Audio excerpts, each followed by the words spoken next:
খুব সুন্দর হয়েছে, আশাও খুব ভালো পাইছি। আর এখন যে যাইতেছে আলহামদুলিল্লাহ নিয়মতান্ত্রিকভাবে চলতেছে। যারা এখানে ডিউটি করতেছে তারাও খুব ভালো ডিউটি করতেছে, যাত্রী সার্ভিসও খুব ভালো হইতেছে, কোনো ঝামেলা নেই ইনশাল্লাহ, না কোনো ভোগান্তি নেই। বাড়ির থেকে এখানে আসি তাও ভোগান্তি নেই, আবার এখান থেকে বাড়িতে গেছি তাও কোনো ভোগান্তি নেই। ইনশাল্লাহ সুন্দর মতো যাইতে পারছি এবং সুন্দর মতো আবার যাত্রা করতেছি ইনশাল্লাহ।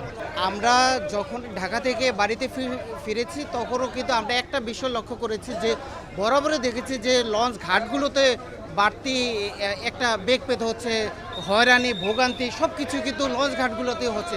কিন্তু এই বছরে আমরা এই বিষয়টি লক্ষ্য করেছি যে ঘাটগুলোতে কোস্টগার্ডের একটি বাড়তি নিরাপত্তা আমরা লক্ষ্য করেছি। আসার সময় দেখেছি, এমনকি যাওয়ার সময় আজকে দেখছি যে কোস্টগার্ডের একটি বাড়তি নিরাপত্তা। সেই কারণে কোনো বেগ পেতে হয় না, যে টিকিট নিয়ে যে ঝামেলাগুলো হতো, লঞ্চের অতিরিক্ত ভাড়া, এই বিষয়গুলো কিন্তু এখন আর দেখছি না। এই বিষয়গুলো মূলত আমরা মনে করছি যে কোস্টগার্ড আছে বিধেই আমরা এইভাবে শান্তিপূর্ণভাবে যাতায়াত করতে পারছি। জি আলহামদুলিল্লাহ, ঈদ ভালো কাটছে। আসার সময় একটু তুফানের ঈদ করছিলাম, কিন্তু আলহামদুলিল্লাহ ভালোভাবে যাইতে পারছি। এখন আবার ভালোভাবে যাইতে পারলে আলহামদুলিল্লাহ। পরিবার পরিজনের সাথে ঈদ করে এখন ভোলার থেকে ঢাকার উদ্দেশ্যে আমরা রওনা দিচ্ছি।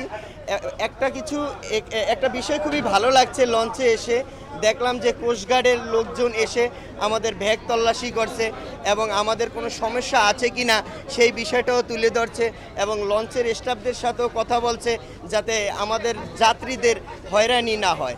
আসলে আমি এই বিষয়টাকে কোস্টগার্ডকে ধন্যবাদ জানাই।